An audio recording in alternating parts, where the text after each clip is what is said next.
Hi students, இன்னைக்கு நம்ம 10th CBSE Maths NCERT ல 5th chapter arithmetic progression ல exercise 5.2 ல 17th sum பாப்போம் இந்த வீடியோல. Find the 20th term from the last term of the AP 3, 8, 13 up to 253 வரைக்கும் கொடுத்திருக்காங்க. ஓகேவா? இது என்ன கேட்டிருக்காங்க? Find the 20th term னு கேட்டிருக்காங்க. But in reverse order. Last termல இருந்து இந்த last termல இருந்து 20th term என்ன வரும்? இங்க இருந்து கேட்கல நமக்கு. Firstல இருந்து கேட்கல. So இங்க இருந்து கேட்டிருக்காங்க. So now consider this as A.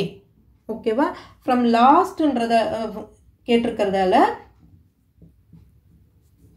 they are asking 20th term from the last term னு கேட்டிருக்காங்க. So அப்போ consider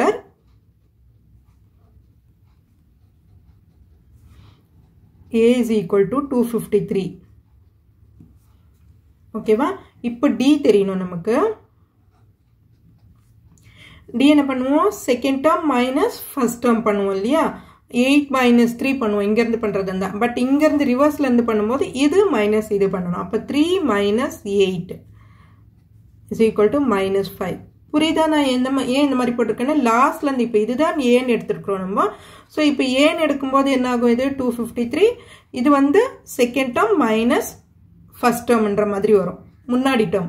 ஓகே, அப்போ பண்ணும்போது minus 5. D தெரியும், A தெரியும். இப்போ A20 கண்டுபிடிக்கணும்.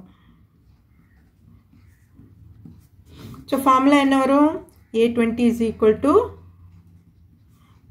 A plus 20 minus 1 into D. இல்லையா? A is equal to 253 plus 20 minus 1 வந்து 19 into minus 5. D ஓட வேல்யூ minus 5. So 253 minus வரும் இங்க. ஏன்னா மைனஸ் இருக்கு, மைனஸ் வரும். 5 9s are 45, 4 5 1s are 5, 5 plus 4 9 95. So 253 ல இருந்து 95 மைனஸ் பண்ணுவோம். 8 4 14 9 5 158. So is equal to 158. Therefore A20 is equal to 158. Therefore 20th term